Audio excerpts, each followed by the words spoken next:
This is RIFF Radio, a presentation of RIFF Magazine Online, your source for music news, concert reviews, and interviews from the Bay Area and beyond. Find more at riffmagazine.com. I am Mike DeWald. On this episode, we're joined by Skillet co-founder and lead singer John Cooper. The band is now on the road touring in support of its, count 'em, 11th studio album, Dominion. The pandemic weighing heavy not only on the process, but also on Cooper's lyrics in creating one of the band's most aggressive and urgent albums to date.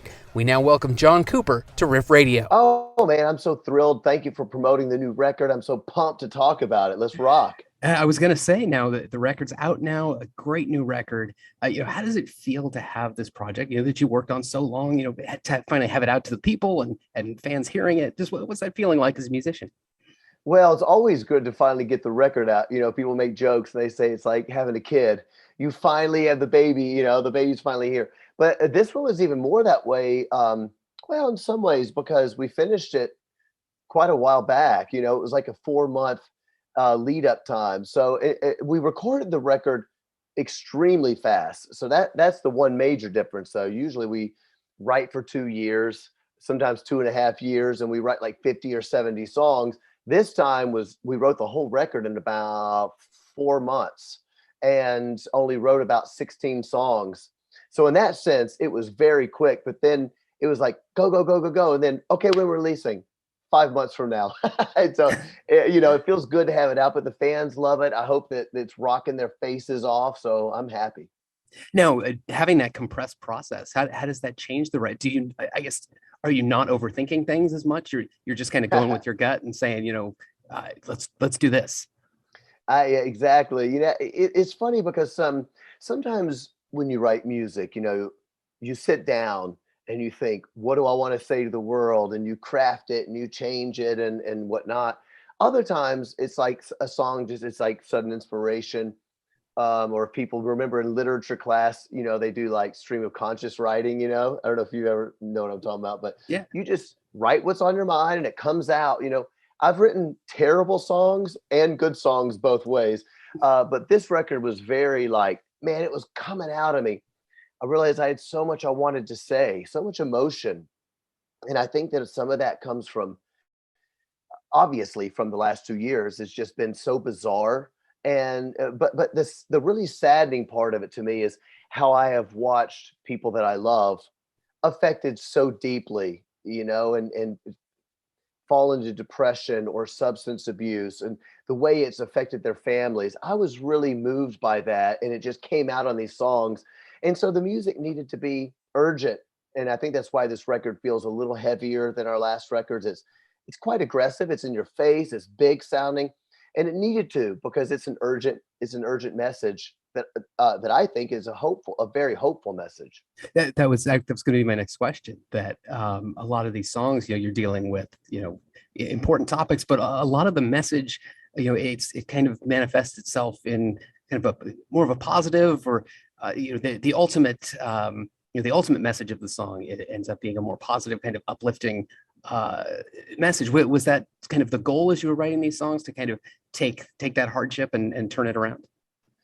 Yeah, I mean, I think so. Or I wouldn't say I think. Yes is the answer. I am a positive person in general. I'm an optimist as well. Certainly that was the goal. I am very optimistic about 2022. I'm very, very bullishly optimistic. And it was the point. I want it to be positive. I wanted this to be a record that's universal, meaning it doesn't matter who you vote for, what you believe, religious, not religious, anywhere in between. It doesn't matter. I want this to be a universal message that people can hear, and they can say, okay, I can make it today. I can make it through this stinking pandemic and jobs crisis and fear. And, my wife got sick or my grandmother got sick. We've all suffered in various ways, but I want to write a record that could kind of empower people, no matter where they are on their belief system, to just make it through the day, and to see that there are things about your life that you cannot control. You can't control a pandemic, but there are things about your life you can control. That's what happens in your heart, in your brain, and giving in to fear, your life being ruled by being scared of the future that you can't control anyway. And that made me sad. And so I want people to take control of your lives, stick this record on, go to the gym, lose that COVID weight, and then, take life by the throat, man. Come on now. Now, the dynamics of the record, that's probably one of my favorite aspects of it. I mean, you're kind of pushing the boundaries, both heavier and lighter. I mean, it really broadens the Skillet sound. Is that something that you kind of make a conscious effort that, hey, we're gonna try and push these different directions, or does it sort of naturally happen that way once you get in and start and writing songs? I would say we knew we wanted it to be a heavier record. And sometimes it's hard to tell when you're the artist, because to me, I'm like, I always write heavy stuff, or I always write riffs, or I always do this.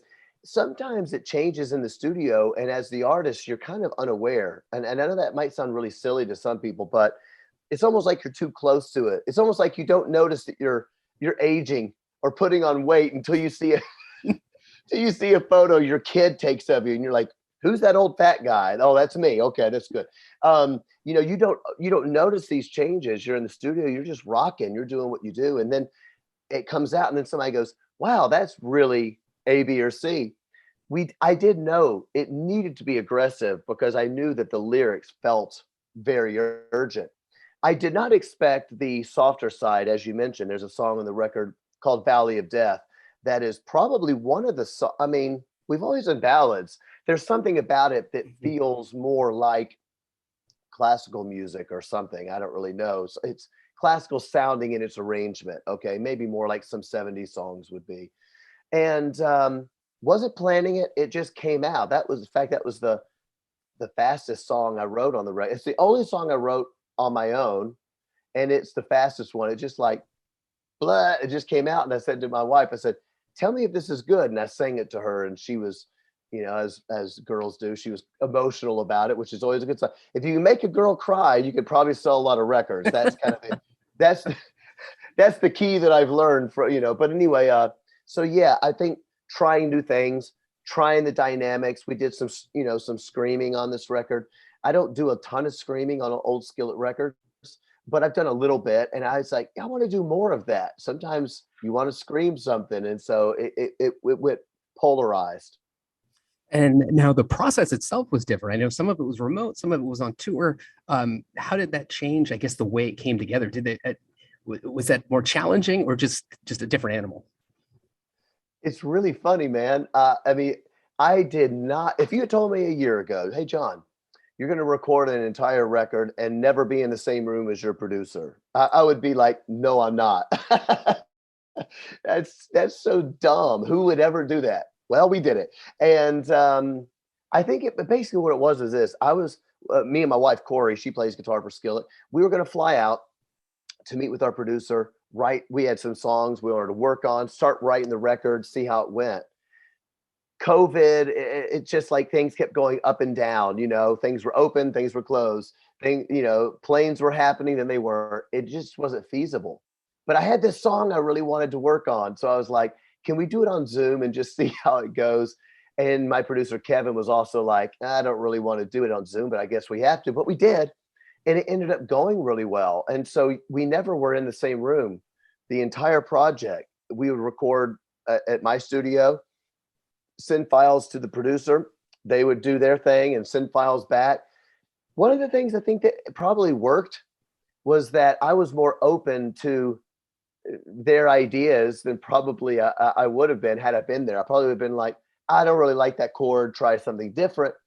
But they were able to do it without me saying no, frankly. And then I would hear it and I'd be like, oh, they changed one of my chords. I'll live with it. And after a little while, I saw that it was a chord progression that Skillet may not normally do. And then on vice versa, if I can be totally honest, there was probably some stuff that I tried in my studio that I never would have tried if they were around. I would have been too embarrassed. So, a good example of that would be like the beginning of the record, Surviving the Game opens the album. And in the beginning of the song, there's this talking thing that I do. It's like, to be more than a conqueror. It's like uber dramatic and sort of sounds like something you might see at the beginning of like a Conan the Barbarian film. But in my head, I was thinking, it'd be cool to have something like a beginning of a Conan the Barbarian film. I don't think I ever would have tried it. I would have been too embarrassed. But, it reminded me of like something that maybe like Ivan from Five Finger Death Punch may do, or even like old Pink Floyd, something like uber weird or dramatic, or like Thriller. Remember the bridge of Thriller, Michael Jackson? It's like the corpses of 1,000 or whatever that voice is. It just kind of adds something that you don't expect. And it was fun trying something that maybe I wouldn't have tried if they were there. I would have been too embarrassed. Right. And just launches into that opening riff right away. I mean, it's such a way to start the record. Now, you guys have played plenty of shows every year. You're always on the road, but at the height of the pandemic, you guys did drive-in shows with even like a full production. Like you were still going for it. What was that? Playing so many shows before that. How different was that? How did you sort of adapt to that setting? The drive-in shows are it's kind of like they're two things at once. They are awesome and they are weird at the same time. Let's just be honest. What's awesome about it is that this would have been May. So this was after, 8 months of people not seeing any concerts, and not that they were isolated literally for a year, but you had lockdowns lasted for various, things. People still couldn't go back to work. You certainly couldn't go to concerts. And so the cool part about it is that people were so happy. I mean, even though they were far away in their cars, even though it's not like a rock show, because you're not next to somebody shouting up in the air. It was chilly. It was also chilly. So you saw people in blankets and stuff, but people were just so happy. And I was getting these incredible social media messages. John, I had no idea how much I needed this, and so it was great because music is so very therapeutic. I mean, music makes you feel, I don't care. Once again, I don't care who you vote for, what you believe, what color your skin is, how much money you got. Music is therapeutic. And it's one of those things in life that helps us get through the stuff. So it was really cool, but man, there's nothing like an actual rock show when you can give somebody on the front row a high five and they can sing with you on the microphone, because then you're really in it together. And to me, that's what a great rock show is about. So I hope to never have to do drive-in tour again. But if I had to, I would, because it meant a lot to people. Now, the band has achieved so much over the years. I mean, awards, tours, literally billions of streams. Is there anything you haven't done yet as a band that you still look at and you're like, this is something I want to do still? It's funny because Skillet, I usually tell people that Skillet is the biggest selling band that you've never heard of. And it's so totally true. It's not like everybody's like, oh yeah, Skillet, I know it. But the fan base is like uber dedicated, and it's helped us keep going. So I guess what I'm trying to say is I've had I can't believe I'm still playing music. I'm the luckiest band in the whole world. But still there are new places to go. I mean, I would love to be more of a mainstay at Rock Radio. We have had support at Rock Radio. We have a lot of friends there, but we're still not like a core artist. When you think of Rock Radio, you think of Papa Roach and Disturbed and Five Finger and all those great, awesome bands, Breaking Benjamin. And I would like to be known as one of those. So we still have a long way to go before we're a core rock artist like that. And other than that, I don't think I'm just so happy. I'm just so thrilled to be playing music. And I can't believe fans are still listening. If you're still listening, I love you. And, but we still have places to go, getting new fans. I mean, every time we toured with Korn about 2 years ago. Well, it was before 2.5 years ago.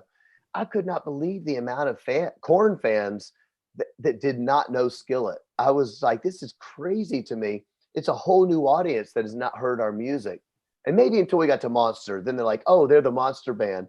So, we got a long way to go. Right. Perfect. But John Cooper, Skillet, the new record's Dominion. Great album. Go check it out. And we'll see you here on the road in 2022. Oh, man, I certainly appreciate the support. Thanks. for doing the interview. Peace to all those rockers out there. Our thanks to John Cooper from Skillet. Find the band on the road now in support of the new album Dominion. They'll be playing shows all around the country throughout the end of the year and surely into next. As always, find more at riffmagazine.com. I am Mike DeWald, and we'll catch you next time.